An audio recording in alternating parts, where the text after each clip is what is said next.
Hey everybody! Today I wanted to try and do something kind of unique. I kind of felt like I should do it in a Lavender Town style. What I'm doing is I'm taking two of my Sims and I'm making them into Toons. Because I always felt like they belonged in the Toontown, my OC's universe. And maybe that's just because they interacted with their Sims a lot. But, regardless, I really wanted to make them into Toons, sort of insert them into the Toontown world, and I'm still not entirely sure how I'm gonna do that.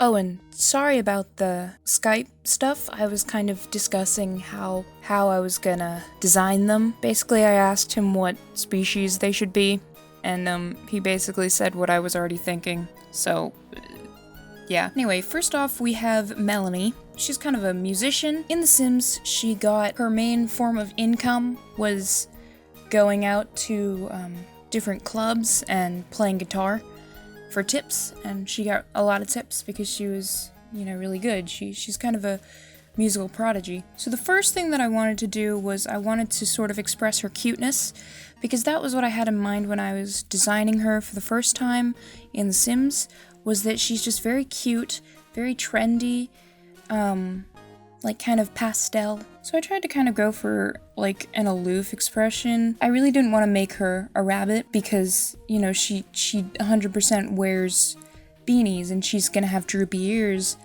if I make her a rabbit, and she's essentially gonna look exactly like Alex, but that ended up happening anyway.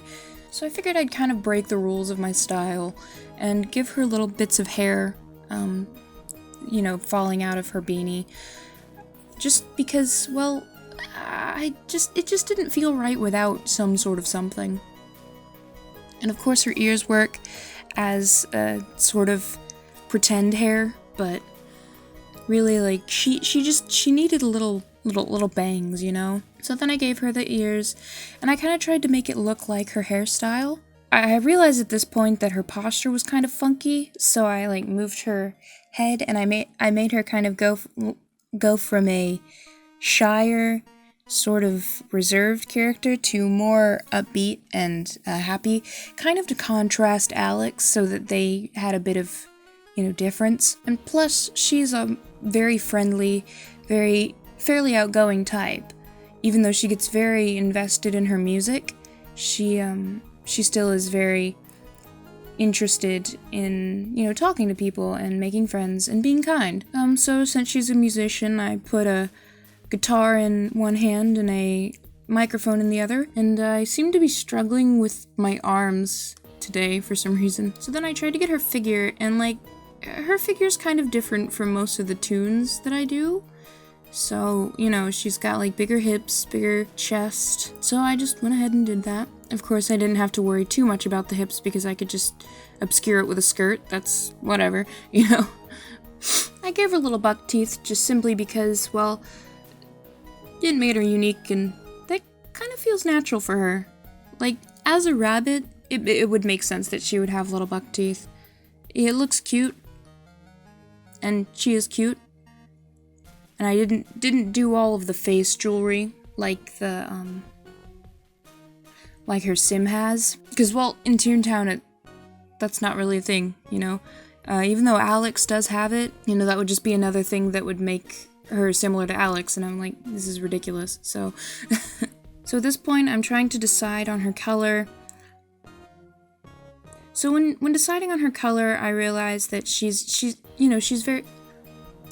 very pastel in her style, so I decided to give her the rose pink Toontown color. I wanted to give her bubblegum, but it's just not very bubblegumish, so I decided not to. While designing her, I realized with how similar I made her to Alex, she needs to have some sort of relationship to him, or else it would just be really weird. Yeah, it would just be weird to have two characters that similar that are unrelated. So at first I was thinking, maybe they could be family. I was thinking they could practically be twins. I was like, no, that makes no sense. I eventually realized that they could have been exes, maybe former bandmates. That really seemed to fit. But then, like, the Maura thing gives them too many connections. The wife of somebody Brutus met a long time ago was Alex's ex. That's kind of strange. I suppose that sort of stuff happens in real life. It just seems like weak character development. And I really wanted to make her have the same colorful hair type of design that she has in her sim.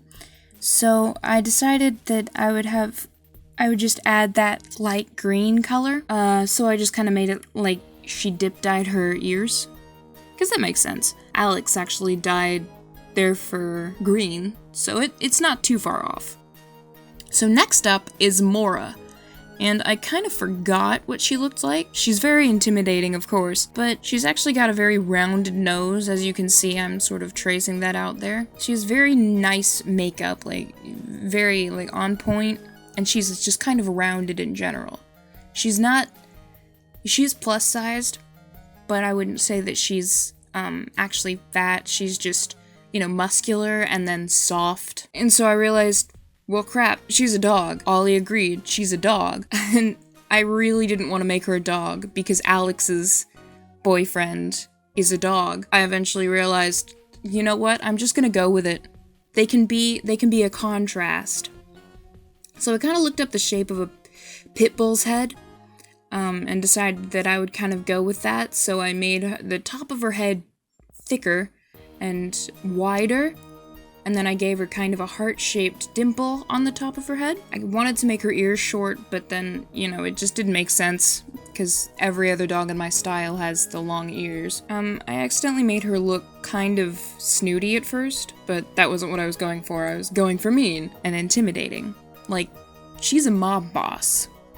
That's actually, like, what happened in The Sims was that she's a mob boss. So I gave her a bunch of scars, and I squished her nose down. Her nose is flatter than most dogs that I do. It made more sense to me to give her a flatter nose since her Sims nose is like that. Now, Maura always gave me tall vibes, but the proportions were messed up, so I made her head bigger, and that kind of made her look shorter. But, like, her cannon height's gonna be taller than Brutus's, at least. Brutus is short. So in posing her, I decided to put a gun in her hand, which was, just meant to be simple, and I figured I would leave it alone, but I just couldn't leave it alone. So I messed with that several times throughout this, but that's not really a big deal. That's just more for posing. So I tried to, give her arms a more muscular sort of shape, sort of define her shoulders and her, forearm, so that you can see that there's, like, tone there. But then, I didn't want to make her any smaller, because all of my toons are ridiculously skinny, and I don't like that. And I really wanted to just at least make a toon who is plus-sized. She is plus-sized. She's, like, exactly the same shape as her sim. So, I decided to put spikes on her jacket just to give her more character, as well as giving her a spiked collar. I think I may have given her a choker in The Sims, but she needed a spiked collar. I also didn't bother with the beanie. So her color was easy to pick because she has sort of an ombre to this exact shade of steel blue. So I made her steel blue. I mean, there's not much to talk about as far as color. She wears all black. She's got little pink scars. I did decide to give her a little slash through her eye. Not just like sort of going into it like the scar, but like through it. Just as a purely stylistic choice because she has a lot of like injury on that specific eye. I didn't mean for it to affect her actual vision.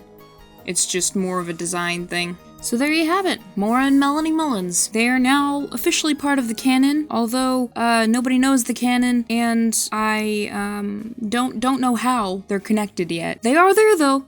They're in the canon. Thank you for watching. I really appreciate it. Hopefully I'll see you next time. Bye.